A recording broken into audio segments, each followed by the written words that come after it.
Dhimbja e familjarëve çdo herë është edhe më e madhe, ndërsa në ditët kur kujtohen për të rihet edhe më, vuajtja dhe përjetimi i tyre.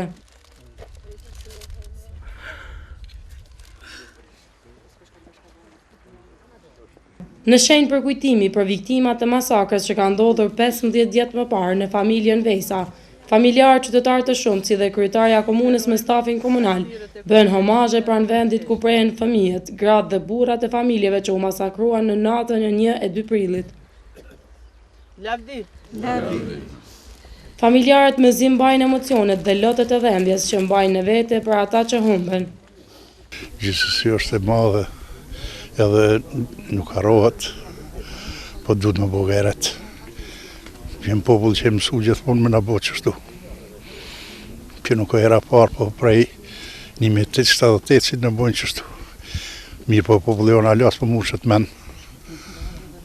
Pësëm që bojnë duhet më bogeret. Inshallah së përsëritet më kur, e nëse mushe men nuk përsëritet. Kjo datë na kujton sakrificën e madhe të popullit tonë në luftë për lirinë dhe pavarësinë e vendit, ku der gjakit e rinjve, fëmijëve të moshuarve të cilët u flijuan për këtë ditë. Kështu u shpreh kryetarja e komunës Mimoza Kucari Lila. Sot deri kujtojmë në mënyrë që ta dimë se sa e rëndë ka qenë sakrifica për liri, e si askush nuk është kursy. Në homazhin e fundit që e bëm, shumica janë fëmijë, të vegjël dhe gra, dhe dihet se në komunën e Gjakovës gati çdo ditë ka pas një masakër të kësaj natyre gjatë gjithë bombardimeve të forcave të NATO-s dhe luftës që zhvillohej në Kosovë.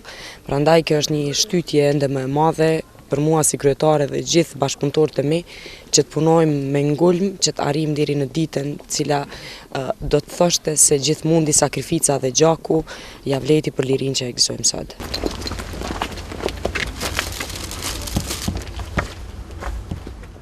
2 prilli kujtohet si ditë e zezë për Gjakovën, kur afër stacionit të autobusëve u krye një masakër e tmerrshme në shtëpinë e familjes Vejsa. Flaka që dilte nga shtëpia atyre tronditi të gjithë banorët e qytetit, qëlluan dhe dëgjën të gjallë, burra, gra e fëmijë. 20 veta të familjeve Vejsa, Hoxha, Haxhi Avdia, Caka, Gashi dhe Nuçi të strehuar në shtëpinë e Lulëzimit, u ngjitën në qiell bashkë me flakën që dogji trupat e tyre për ta sjellur dritën e lirisë mbi trojet tona.